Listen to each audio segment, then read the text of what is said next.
Sounds great. Well, thank you everyone for joining us for today's Zoom workshop. Ready, settings, go, enhancing your Zoom classes with the best settings for you. My name is Danny Shapiro, and I'm on the marketing team here at Hawks Learning. We're excited to have Professor Leah Rosenberry of Penn State with us today. Professor Rosenberry is an IT training specialist and Penn State's leading Zoom trainer. She was instrumental in the university's move to remote teaching for COVID-19 and is continuing to support faculty and staff in using Zoom effectively so that virtual classes and meetings are viable and sometimes even superior alternative to face-to-face. Prior to working at Penn State, Professor Rosenberry taught college-level math and statistics for 20 years in face-to-face, hybrid, and online formats. With over 16 years in online education, she has experience in curriculum development, creating online content, training and mentoring new instructors, and writing and facilitating online courses. Again, this webinar is being recorded, and we will send that recording to all attendees once the video is processed and ready. Please be prepared for an interactive session, and I'll go ahead and turn it over to you. Thank you so much, Danny. Welcome, everybody. Who knew that we would be all so familiar with Zoom by this time? We're going to go over, so there's 3 different sessions offered if you saw that in the email. This one is about settings, and then we're going to do some interactive tools, and then we're going to do breakout rooms. The settings one, I sort of joke, it's sort of the boring one, but honestly, it's the most important one. Your Zoom settings, if you choose them correctly, can just, change the entire experience for you. And so we're going to talk about Zoom settings. We're going to have lots of people, so I'll do my best to keep up with the questions and things like that. If I miss anything, I'll give you my email address that's on there on the slide right now. I'll give it to you again at the end, and we'll make sure that we follow up and get you what information you need and everything like that. So super glad you're here. I love the catchy title. The Hawks people actually came up with that, Ready, Settings, Go. And the reason we say you choose the best settings for you is depending on your use case, right? Some people like private chat. Some people don't want people to private chat. So it all depends on you, how you want to use Zoom, and kind of go from there. So first thing I want to talk about is there are really 3 types of settings, which I know sounds a little bit crazy. There's global settings that apply to your entire Zoom account. You can think of those like your master switch. If you have something turned on in your global settings, like in your master switch, that makes that setting available across all of your meetings and classes whenever you're scheduling them. After you choose those settings, there's also settings that are available when you're actually scheduling a class or a meeting. And so we're going to talk about those. And then after you've scheduled a meeting and you're actually in a meeting or a class, there's settings that are available to you when you're inside, actually on the fly, that you can make those changes and things like that. So what we're going to do, I'm going to start out with just a quick poll. So I'm just going to go over here. I'm going to click my polls button. I'm going to launch this poll. It should pop up on your side. It is a 2-question poll. First question just asks about your level of experience with Zoom. And then the second question is whether you're using a paid Zoom account or a free Zoom account. After you make your choices, click submit at the bottom of that poll for me. And so it just helps kind of let me know who's here, what kind of focus we have and things like that. So perfect. I don't see the poll. You should see it. Okay. If you look at the bottom of your Zoom window, I'm going to show you this right here. I'm going to drag this right over. If you look at the bottom of your Zoom window, you won't always have it if you're not the host, but since I've launched it, you'll have a polls button. If you click on that poll button, it should pull up the poll for you. And I guess the next question I should have asked is, are you on a computer? Are you on a mobile device? I'm on a Chromebook. Okay, you should be able to see it, but if not, we'll be okay. I'll still share and and everything. So, all right.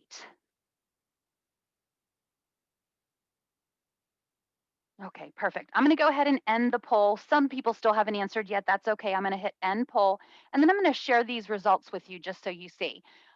So you can see it looks like we have one person out of everybody that hasn't used Zoom at all yet, and that's completely okay. That's what you're here for. Lots of people have used Zoom, but just not really comfortable yet. This session will be great for you. We have some people that say they're just enough, that they know just enough to be dangerous. That's our most popular category, so that's great. And then we have some experienced Zoom users. I encourage all of you, if you have good suggestions and tips, share those in the chat.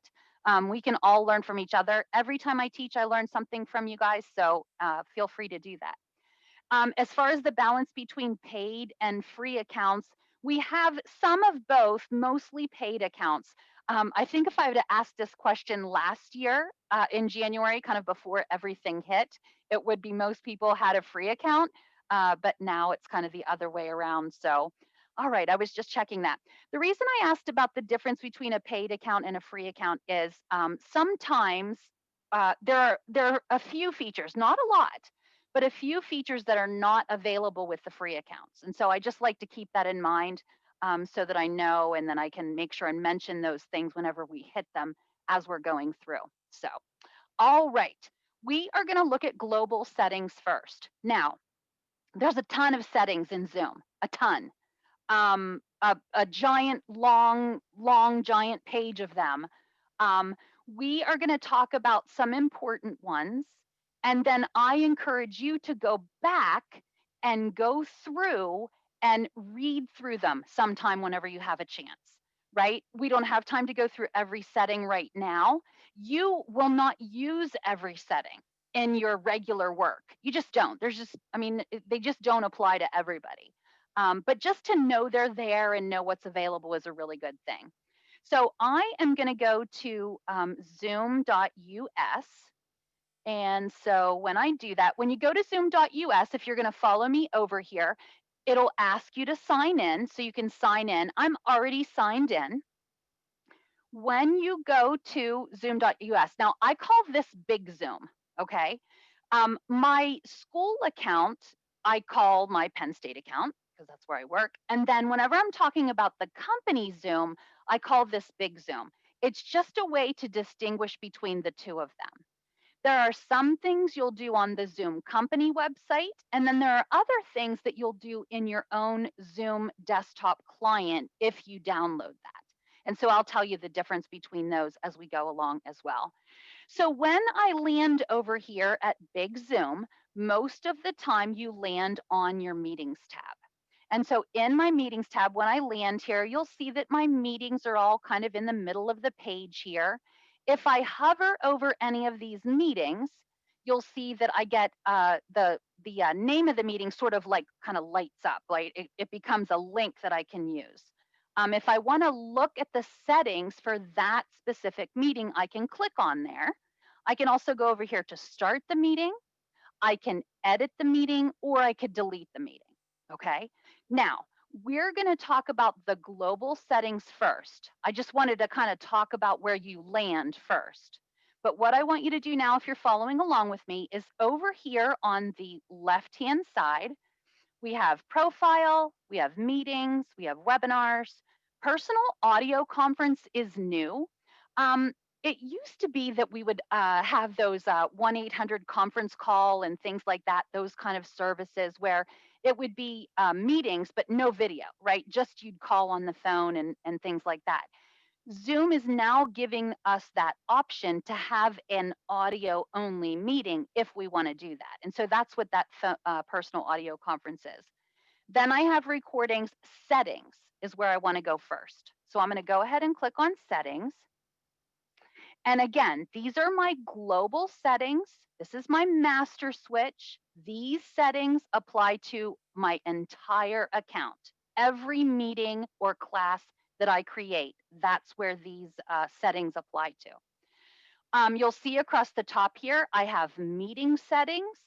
I have recording settings. and I have telephone settings. I only ever touch my personal meeting settings. Sometimes you can look at the recording sessions. Like I said, come back here, look all through them just so you know what's available. But what we're going to talk about today are these meeting settings. Now, before you try and look, I'm just going to show you this page. I could scroll and scroll and scroll. I mean, there's a ton of settings here, right? I could just keep going and going and going. I'm not going to do that. I'm going to go back up. If you want to go the fast way to any of the sections of settings, I have security settings, I have schedule meeting settings, I have in meeting basic settings, I have in meeting advanced settings, I have email notification settings, and then I have other settings. So if that isn't enough, I mean, I have a ton of them. But these are the little shortcuts if you want to go straight down to the bottom. Patricia's asking a really good question right now. She says, if I change a global setting, will it change meetings that are already set up? It will and it won't. So let's take polling, for example. If you have a meeting, like if I have my polling right now, this very second turned off, and I have a meeting that's already created, right? If I come here and turn polling on, when I go in that meeting, polling will be available. So the global settings, you can change them, but they won't take effect if you're in a meeting at that time. They'll only take effect for the meetings that you open or you start after that. I hope that helps. Most of the settings here, and I'll show you the difference. Like we have global settings, then we have in-meeting settings. Patricia, I'll come back to your question whenever we're talking about in-meeting settings, and that'll show that distinction there. Yep, that's no problem. So at the very top, the very first set of settings are the security settings. Super important. Zoom bombing was a crazy problem at the beginning of all this. Zoom has updated their security and locked things down, and we have much less of a problem with anything Zoom bombing related these days. But there are things you can do to make sure that you're as safe as possible and that your students are as safe as possible. And so that's why you want to why you want to check these out. So here's a setting that says require all meetings are secured with one security option. Because I'm on a paid account, it lets my my Zoom account owner choose this option. If you're on a free account, I believe that this is forced on. And all it does is Zoom makes you decide whether you're going to use a passcode, a waiting room, or authentication. And it just wants you to use at least one security measure. So that's all that is. The waiting room was on for this meeting. When you enter the meeting, you end up in the waiting room, and then the host has to let you in from there.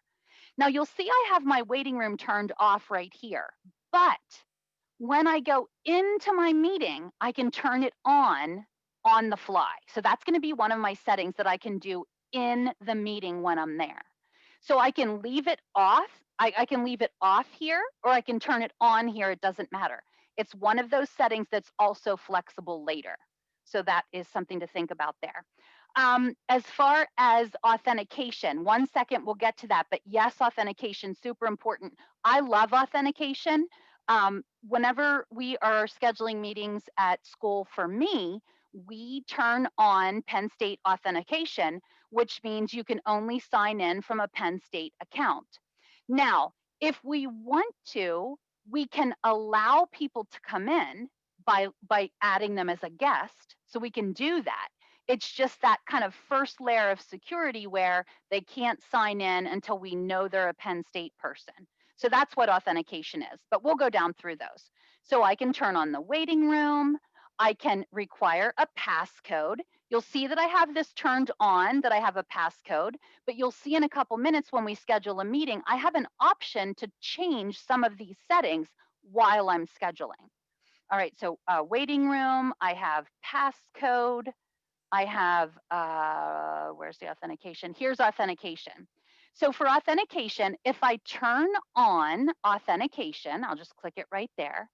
That means that I am requiring people to sign in before they can get into my meeting.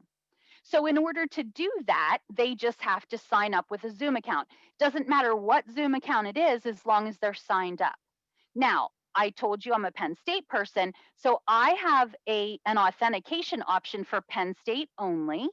And then I have a different option for non-Penn State and Penn State. So that's our way of being able to put people back in, or no, to let people in that are not part of Penn State. We'll get to polling in just a second. If a student is booted out because they lose a connection or whatever, you will have to have them re-enter the waiting room. However, I do have a setting for the waiting room that says I can, let me go right back up here real quick. I don't want to go too fast because I don't want to make you crazy. So here, if I turn on my waiting room,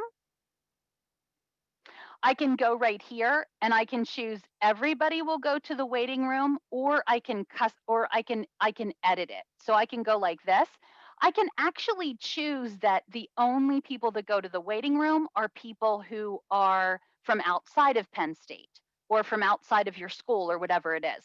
So you can do some customizing to make some people be able to skip the waiting room. So that's something you can do there. I'm going to cancel that. Let me keep going down through here. So again, I encourage you to come back and read every single one of these settings just to see what's available. I'll point out the important ones. I'm just going to keep on scrolling here. There's one for passcodes. That's the authentication settings. Now, these are the first of my scheduling meeting session settings. So here is where I kind of decide how I want my meetings to get to have the settings. Again, when I'm scheduling and whenever, and that means when I'm creating a meeting. When I'm creating a meeting or when I'm in a meeting, there are certain things I can change while I do that. So again, right now we're setting global settings. They're kind of the defaults, but it doesn't mean I can't change some of them later. And I'll show you that as we go along. All right, so I have host video and participant video. You'll notice I have those turned off. All that means is, it doesn't mean you can't use your video. It just means whenever you sign into the meeting, your video will be off. I think we've all been in a meeting where somebody's video is on and you know they just don't remember that their video is on, right? They might be finishing lunch or they might be, who knows? And so it's just one of those kind of safety settings as far as I'm concerned. So I leave the host video and the participant video off. That lets people get into the meeting, get situated, then turn their video on. So it's just, like I said, just I call it a safety setting, like sort of saving somebody maybe from a little embarrassment, right? We've all had those people that have they're finishing up a phone call, that kind of thing. So that's what I'm talking about there. There's some audio settings. We'll go past this. Here are in meeting basic settings. Okay, now I want people to be able to chat. So I want to turn this on. Again, in my meeting, I'll be able to turn that off if I want to, but I just want to have it available. If I turn it off here, it's not available in the meeting. If I turn it on here, I can still turn it off in the meeting, right? So you just have to keep that in mind that there's certain levels of settings. So I'm going to turn on chat. I'm going to turn on private chat also. If I didn't want people to be able to private chat, I could go ahead and turn that off in the meeting. So again, it's still an option. A setting that I personally love is sound notification when someone joins or leaves. I like to hear that just so if somebody comes in, I don't miss them, or if somebody leaves or they lose their connection, I'll know that. There's a setting, I can play the sound for everyone, which would drive all of you crazy, or host and co-host only, which means I only drive myself crazy. And so I can choose that there. You can even choose to have them, when they join by phone, to have them have to say their name. I think I've been in a meeting before where it'll be like, record your greeting or something like that. And then that way I kind of say who I am. You can allow file transfers. Now, this one is a little bit concerning. I don't know if concerning is the right word. I would love to be able to share files during my meeting with students. But if I turn this on, that means students can share as well. We have had a couple of Zoom bombing incidents where students have shared things that are inappropriate. So as a result, we most of the time have the file sharing or the file transfer turned off. So just something to think about there. Let's see, co-host. You want a co-host. Again, just because you have it turned on doesn't mean you have to use it. That just lets me, if I have to leave because I got called away for, some sort of, emergency or whatever, I could make somebody else a co-host so that they could continue the meeting. So that's a good thing to have on. Here is polling. So Pamela asked about polling. So you can turn polls on here. I'm just going to keep scrolling here, different ones. Screen sharing is another important one. You want to be able to share your screen. Now, this is another one that could be abused if somebody wanted to abuse it. Okay, that's just the way it is. So you could choose host only, and so then no participants could share. Another thing you can do, this is the way I choose to do it. I say that all participants can share, but only the host can interrupt somebody else. So if I'm sharing, no students can start sharing and kind of knock me off, right? So that's the way I have this set up. So that's one way that you can do it. Annotations are another great tool to have. You can turn on annotations, you can allow them to be saved, and so you can have students write on the screen, and then you can save those artifacts and share them with the class and things like that. That can get disruptive, I'll tell you that right away, because it's just too fun. I don't care, grown adults, it's just fun to write on a screen and just draw and stuff like that. There is a setting inside the meeting though that you can turn it off, and that way it'll be off. You can turn it on for your activity and then you can turn it right back off again. So that's a way you can use that safely as well. You can turn the whiteboard on, so you can use a whiteboard. Remote control is so you can help somebody else. Nonverbal feedback. I love nonverbal feedback. This is one of the settings that has changed recently. And so nonverbal feedback used to be at the bottom of the participants panel. So you could go yes, no, go faster, go slower, raise hand, different things like that. They have moved that to the reactions button, and I'll show you that later whenever we're talking about in-meeting stuff. But that's something you want to look at too. You definitely want to enable these two though. And then from there, I don't think there's really anything completely important from there. Sorry, I got stuck there. Let me see. Breakout rooms, you want to turn those on. Virtual backgrounds, if you want to or not, totally up to you. And that's about it. You can read down through some of the rest of the ones, but those are the ones that we'll be talking about over these 3 classes. Karen says, is the annotation visible on the taskbar? The annotations for the host, the annotations button is on the Zoom toolbar. Okay, and I'll show you that when we get there. It will not show up on for participants unless you are allowing participants to write on the screen. So it's one of those things, if you have it turned off, they won't have the button. When you turn it off, the button will appear. And I'll show you that whenever we get there. All right, so these are the global settings. So what you're gonna do sometime soon, you're gonna get yourself a nice beverage, you're gonna sit down and you're gonna read through all of these settings. Again, just to see what's available, right? Just to see if there's anything you might wanna use. Zoom's documentation is really good. So if you do find something that you wanna use, but you're not really sure what it is, if you do a search for it, you'll come up with Zoom's I just go Zoom and then screen share. It'll literally pull the Zoom article right up for me, and then I can read about it and things like that.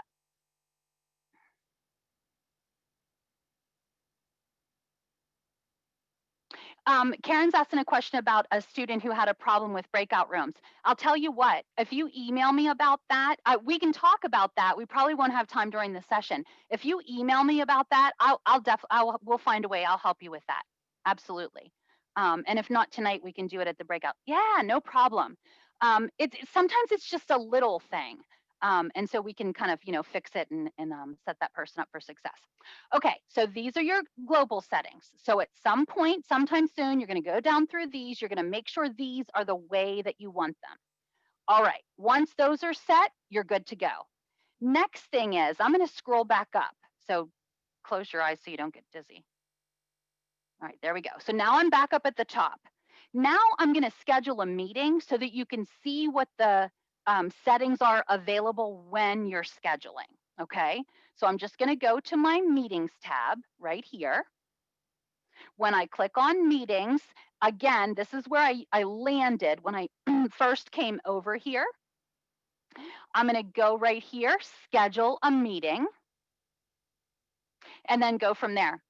Rosalie, you can share your PowerPoint. You can do it through file transfer if you want to.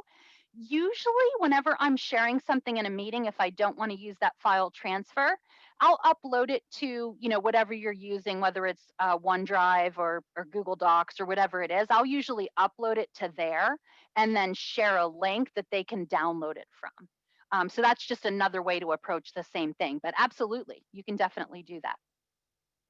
So here I am. I'm just going to call this Hawks demo. And you can put a description in here, but the description only shows, it doesn't really show up anywhere. It's weird. You would think it would like show up in the invitation and stuff like that. It doesn't really show up anywhere. Shows up in your list, but anyway, so that's just a commentary on my side. All right, I'm gonna make this a little bit bigger so it's a little bit easier to see. There we go. All right, so the first thing I have to do is choose a time. Now, the deal with the time is you don't have to choose a time if you don't want to, which I know sounds so strange. Like it seems like you should choose a time. Zoom does not care when your meeting is.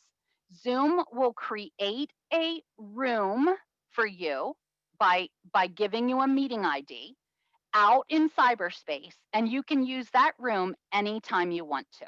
Okay, so you can schedule it for a certain time if you want to, but what you can also do is you cannot use a time at all and just share the link and let people know when you want them to come. Okay, I know that probably sounds weird, but it's just one of the ways that you can do it. So down here, hold on one second, down here under recurring meeting, if I click recurring, I can recur daily. So I can have a meeting every day from 9 to 11 or whatever it is. I can do weekly. If I choose weekly, I can choose certain days. So maybe I have a Monday, Wednesday, Friday class or something like that. So I can do it that way. I can do it monthly. So maybe I want to have it once a month on the 15th or something like that. But probably my favorite setting, and this is going to sound weird, is no fixed time. So I'm just going to click that. You'll notice it makes the whole time thing go away. What this does is it creates a room out in cyberspace for me that I can go to anytime. And then what I do is whenever I'm inviting my students, or if I put it in my classroom or something like that, I set the time there. That way students aren't confused if something changes or whatever. I don't have to create a whole new meeting and stuff like that. So that's just one way to approach it. So you can decide how you want to do that. I can, for meeting ID, I can generate a meeting ID automatically, or I can use my personal meeting room. I only use my personal meeting room for people that I know and things like that. I don't use it for, big groups of students or even committees that I'm on or anything like that. It's only for the people that I work closely with, kind of to go in there and do something on the fly. So I let Zoom do it automatically. You can have a passcode or not. If I uncheck this, then I don't have a passcode. If I do, I can leave it there. Maybe I want to do something tricky, like I want to have a passcode, but I don't want it to be too hard. Maybe I'm teaching, math 212. I can go and make my passcode 212. And so it can be something that people can, remember. Okay, if you want to do it that way. I'm going to say no passcode because I'm going to use the waiting room, and then I'm also going to use authentication. So again, down here, remember, even though I chose passcode in my global settings, this lets me turn off the passcode when I'm scheduling a meeting. So global settings, kind of your master switch, your big default, but you can adjust it here if you want to. Karen, if you have a time set up, it depends on how you share the link, whether they'll see the time or not. If you share the link through Zoom, then yes, and I'll show you that in just 1 second. If you're just going to copy it into your email program and send it that way, then they won't see the time. But I'll show you, just 1 second, I'll show you. So I can turn the waiting room on or off on the fly for a specific meeting here. I can say, oh, you know what, I don't want to use authentication this time. So I could uncheck that if I want to. Again, with the video, I have it turned off. That's how I had it in my global settings. I'm going to leave that off. For audio, it's asking me, do I want to use telephone, computer, or both? And then it's also saying, do I want to use third-party audio? 99% of the time, you'll use telephone and computer. You want people probably to join by computer, but every once in a while, the signal's not good, their internet's out, or something like that. And so in that case, they could use the telephone. If you were using third-party audio, you would know it. It could be something for hard of hearing, like a relay system or something like that. So if you were using third-party audio, again, you would know that. But then these are the specific meeting options down here. Allow participants to join anytime means if I'm not here, can my students get in? I don't want that. I only want them to be able to get in when I'm in here. So I leave that unchecked. Mute participants on entry, I definitely do that because again, I don't want anybody to be talking to their phone or their dog or whatever and embarrass themselves, so I leave that checked. I can do breakout room pre-assign if I want to. I can just click on this. I can create rooms and I can import via CSV. We'll talk about that at the breakout rooms training. I'm going to go ahead and uncheck that for now. Automatic recording. I do not automatically record. At Penn State, we're not allowed to do that.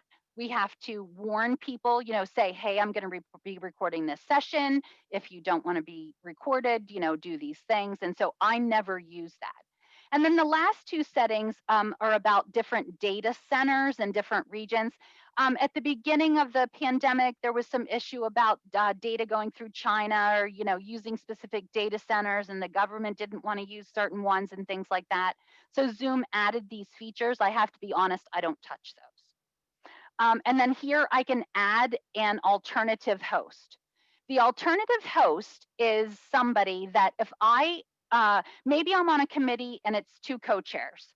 And so I create the meeting, but I put the other co-chair in here so that way, if she's the one leading the meeting, she'll be the host if she gets here first. And if I'm the one leading the meeting, no, that doesn't matter if I'm leading the meeting. Whoever gets there first is the host, and then the other person is the co-host. So that's how that works. So I'm just going to click save. I just went down through all those settings one time, kind of making my choices. I'm going to click save. And then there's my meeting. So let me catch up on a couple questions. Can you see all participants when you share your screen? You can set it up so that you can see what's called the gallery. And so it just depends on how you have it set up. I'll show you that in just 1 second. If you have a time, we already talked about that one. Colleges chose to record, so if I wanted available students, I need to click this.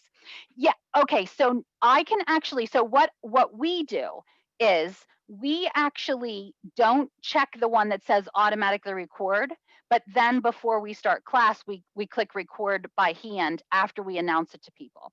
If your college is fine with you having that turned on, I am totally fine with that. That's just the decision. Every school makes a different decision based on their kind of, what do you want to call it? cautiousness for, following the laws and things like that. That's probably not the right way to say it. Okay, so that is how you schedule a meeting. Okay, now we were talking about the time and do the students see the time and stuff like that. If I scroll part way down here, when it's time to invite people to my meeting, all they really need is this invitation link. That's really all they need. So I could literally just select this and copy it and paste it somewhere into an announcement, into, just whatever, if I wanted to share it that way, an email, whatever. The other thing you can do is I can click right here, copy invitation. So I'm going to click copy invitation. And so now this is the big long invitation that you can copy. So I'm going to scroll down here. You can see, first of all, there's the title of my meeting. This is the time. And this is what I meant how, even though I put a description in, it's not shown in here. So I think that might be a glitch. I don't know. But anyway, it's not there. And so I have a link that they can join from. So that's really what they need to join, is that link. And that link is the same as the other one that I showed you on the page before I clicked this. Here's some information for phones and if they need to dial in. Here is different countries that they might need and things like that. If you know your students are all from a certain area and you know that they're not going to need any of these extra things, they literally just need the link. So that's, if that's the way you want to do it, that's totally fine. If that's the way you want to do it, you're going to just go copy meeting invitation down here. And it says copied to clipboard. And then I can go to my announcement or my email or whatever I want to put it in, paste it in there, send it out to share it so that students can click on it and then come into my class. So that is it. Okay, so we talked about global settings, big settings, all of your account. Next was in meeting settings. Those are the ones that we could change while we're scheduling. So right down here, it's these meeting options, muting, recording, different things like that. And then next, we're going to actually go into a meeting like we're in right now, and I'll show you where you can change some different settings there. Oh, really good question, John. So John has a question about if you record a meeting and then you want to share it outside, how do you kind of protect people?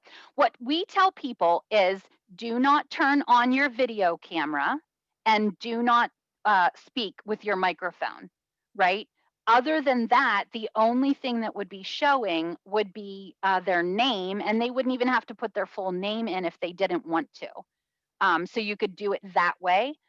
So that way, the content would be shared, maybe their first name, but it wouldn't be, that would be it. So just no video camera for the students and no microphone for the students. And then you'd be good to go.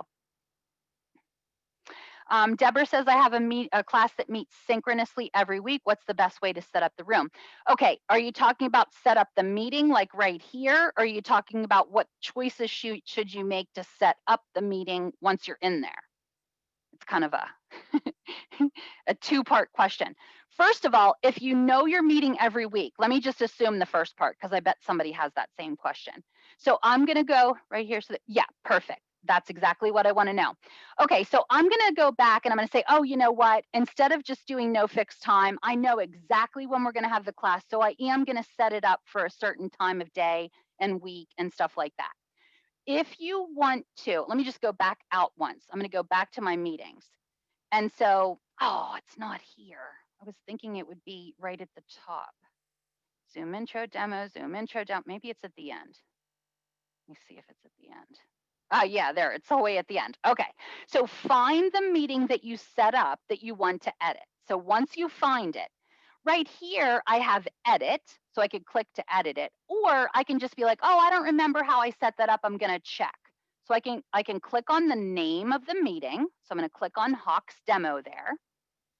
And then that brings up the meeting. So you could be like, okay, I wanna change something, like nothing's clickable. Well, if you scroll down to the bottom, right here, I have edit. So I can edit this. So now instead of no fixed time, Deborah wants to say, okay, I want to do it once a week. So I'm going to go back here. Instead of choosing no fixed time, I'm going to use my drop down and I'm going to choose weekly.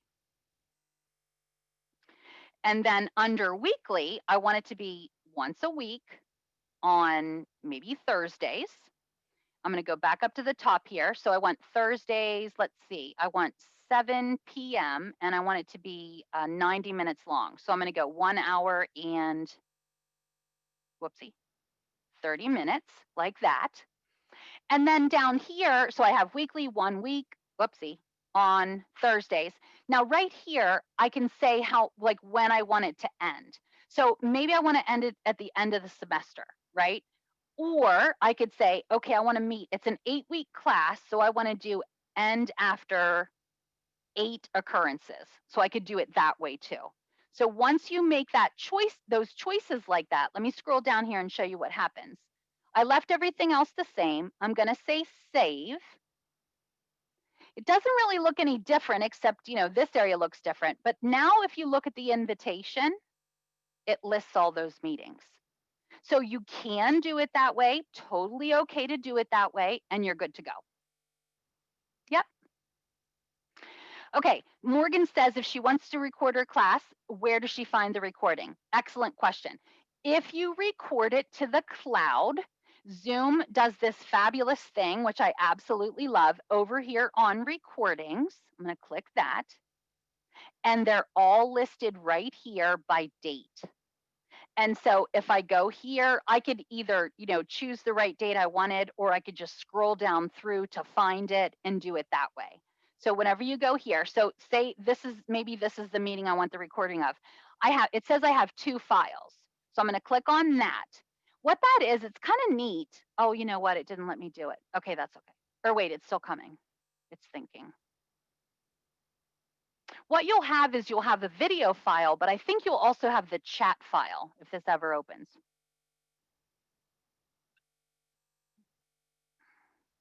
I'm going to try again. It looks like it's a little bit hung up or slow or something. Okay, let me try again. I'll try a different one. 2 files. There we go. So right here, I have shared screen with speaker view. If I go right here, I can download it. If I go right here, I can grab a link and then I can just share the link. Or I can say, you know what, that was a really terrible class. I don't want to share that one. I want to share a different one. I can just delete it from there. On the second line, it might be something that it's only the audio is important. So maybe it was a meeting, you know, we all had our cameras on, but really it's just the content was the audio that we were doing. In order to have a smaller file, if you wanted to, you could download just the audio or share the link for just the audio, if that made sense for whatever your topic was. So yeah. Karen says, can I go back in and edit to set the recording after the meeting is already set up? I'm not sure what you mean about set the recording. The way you're going to do the recording is when the meeting starts, if that's what you're talking about. So give me a little bit more details on that and we'll go there. John says, is there a limit to how long the recordings are stored? There is, but that depends on your school and what kind of plan you have. Penn State, we have like a storage limit based on users, but it's all in one big lump. And since some people use Zoom a ton and others don't use it at all, we all just sort of have unlimited storage, only because we never kind of hit that limit. I hope that makes sense. So definitely check with your school about how that works. I think if it's a free account, I believe, I'm not sure, actually. I'm not going to say because I'm not positive. So you can check that out. The difference between recording to the cloud versus recording to your computer is really just space. Your computer will clog up pretty quickly if you record everything to your computer. It just will. I don't know about you. I'm not good about going back and deleting things. And so that's something to think about there. I like the cloud because I never lose anything. It's all right there. I can always go back there and get it. Yep. Okay, if I have breakout rooms, does the recording record their breakout rooms? Excellent question. And the answer is no. No, it doesn't. Now you can sort of trick it. Okay, you can trick it. If I put a co-host or a student that I trust that I turned into a co-host in each of the rooms, then they could record in there. But regular students, if you want to call it that, they cannot. So that's something there. If I want to clip the recording for the first 10 minutes and I don't want to share that part, yeah, you know what? Do you have any other services? Like we use Kaltura at Penn State. Kaltura lets us share just part of a video. Or you could edit it in Kaltura or something like that. As far as in Zoom goes, Zoom doesn't do any editing. Yeah. You set the recording up, Elena, how you want to set it. So I told you before, I don't usually look at those other settings. Just really quickly, I'll show this to you. If I go to settings and then recording, you can decide what it's going to record. So right here, I have record active speaker with shared screen. I could record gallery view if I wanted to, right? So you can make that choice over here. Some of our classes, like our music classes or our, I forget what you call it, speech pathology classes and things like that, where it's important, or foreign language classes, where it's important to see like how people are moving their mouths and things like that. That's how they would record. So then they could go back and kind of like really look at a person's, you know, the way they're shaping their sounds and things like that. But in general, it's usually just the active speaker that way. So, okay, so global settings, your whole account.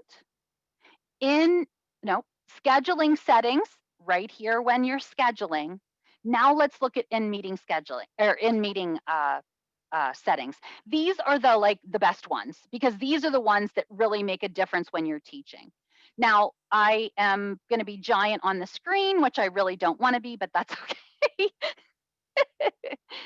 Yeah, I can talk polls. Can it be graded, and how do you do that? You can. We'll talk about polls in depth in the second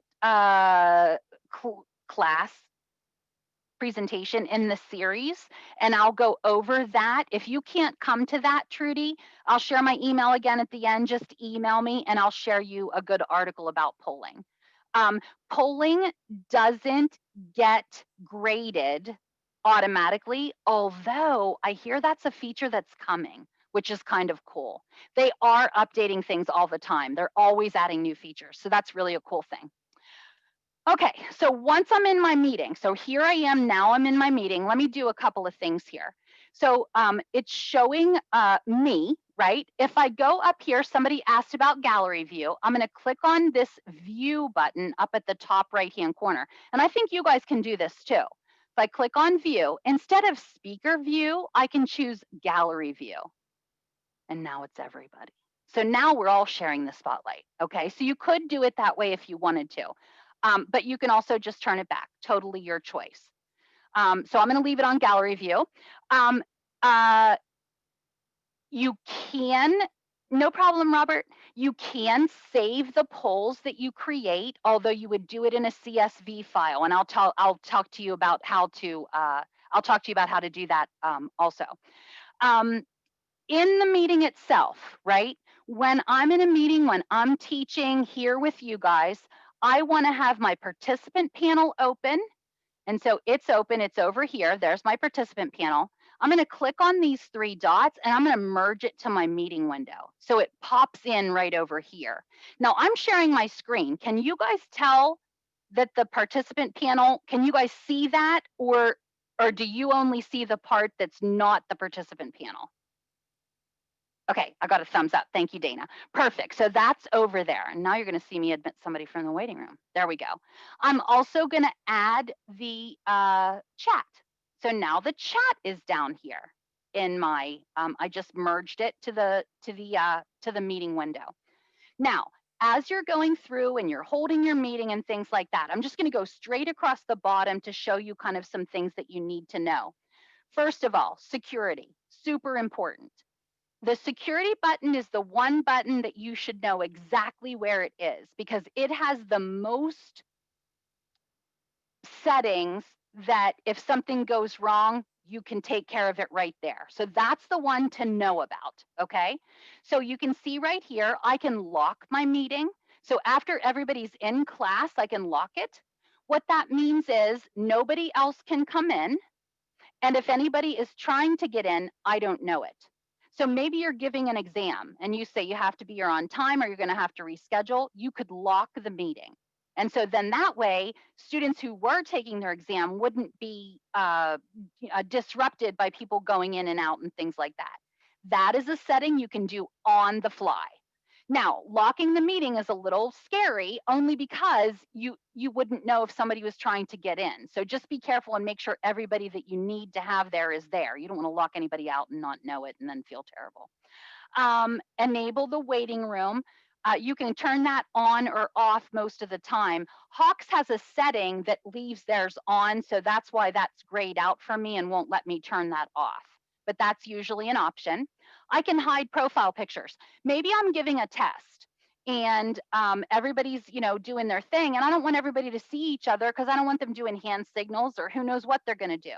I could click that and now, oh, actually I'm wrong. The video stays on, but the pictures go away. Let me put those pictures back.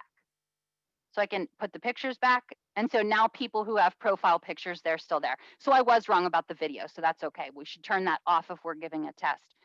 What some people do for testing is they put people in breakout rooms, one person to a room, and then they just float between the rooms, kind of checking in on people. And so that's kind of a neat way that you can do that. You can click to let people share their screen or not. You can click to let people chat or not.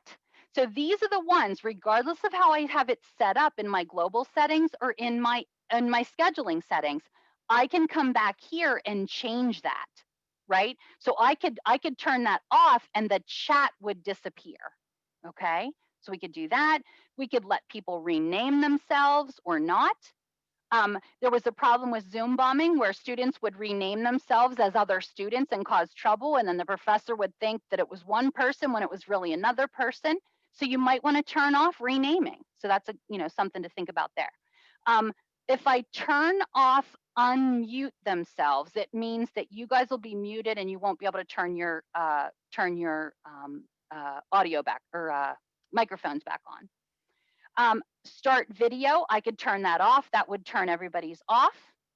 Annotate, that would keep people from writing on the screen. If somebody's being unruly, I can remove a participant. And the very bottom one is brand new, and it's probably my new favorite, suspend participant activities. What that one does is it literally stops everything. Everything just gets put on hold. Nobody can chat. Nobody can do anything. You kind of just see almost like a waiting room screen. And then that gives you time if something crazy is going on to kind of figure out who did it or whatever. It used to be, and we would have professors do this, they would just stop the meeting, everybody would get booted out, and that would be the end of that. This is a way to just stop everything until you figure out what's going on, and then you can start everything back up if you know that it's, no big deal.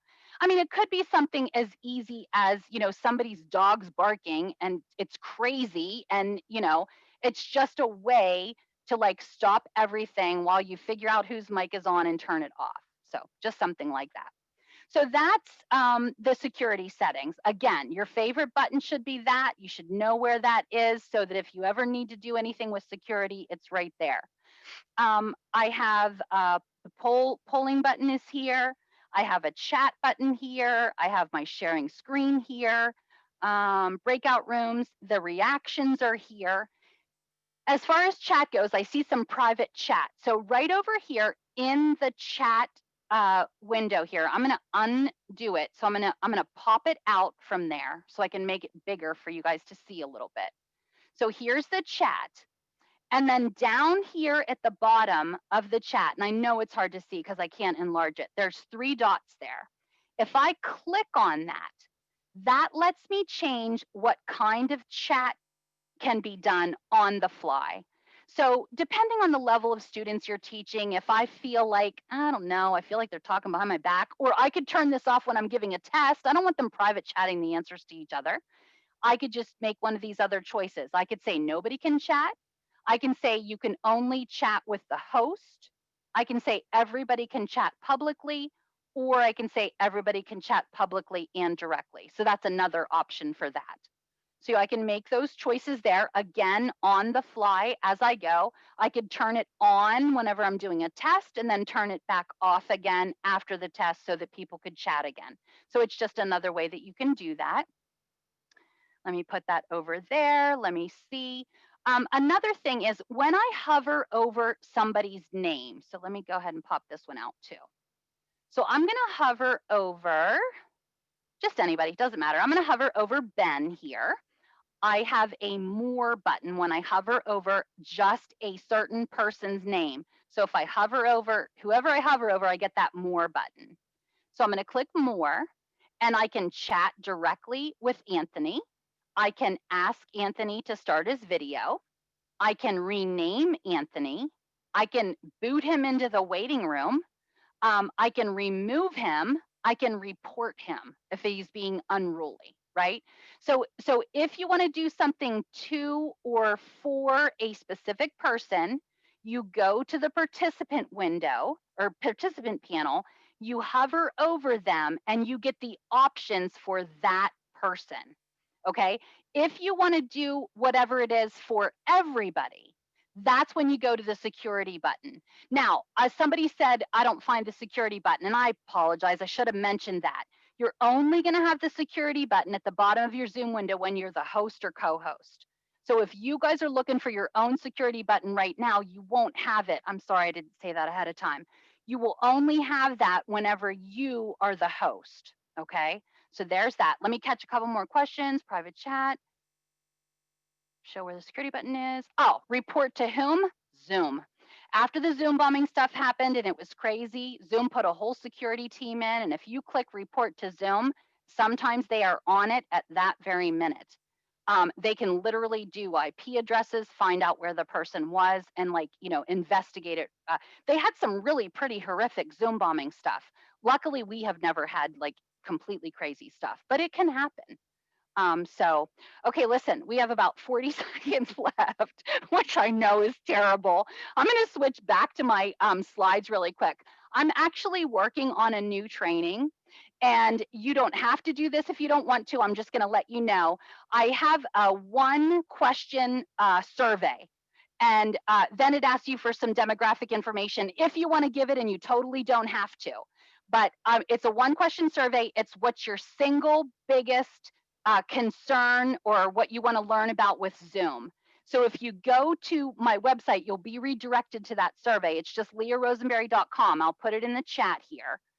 Rosenberry.com. If you click that, you'll be redirected and you'll go and you can do that. I want to hear from you, so you can let me know exactly what you want to see. Then next time we do this, we can add things that you guys want to see. If you do it fast enough, I can update the trainings for next week. So, okay, I think I'm done. If I missed any questions, feel free to email me. The fast email is just leah@psu.edu. leah@psu.edu. Okay. And so let me just put this last slide up. There we go. Leah@psu.edu, or I have my Gmail is just leah.rosenberry. Either one is fine. Okay, so thank you. Thanks, everybody. I appreciate you. And Danny, I guess it's your turn. Okay, well, Professor Rosenberry, thank you so much. Thank you to everyone for attending today. Again, we did record this and we will send you the recording. If you have questions for us at Hawks, you can email us at marketing@hawkslearning.com. We do have 2 more, as Professor Rosenberry said.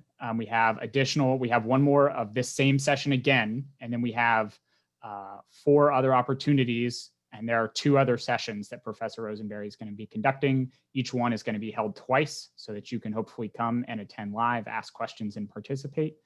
So we hope to see you there over the next couple weeks. Thank you again. Thanks, everybody. Take care.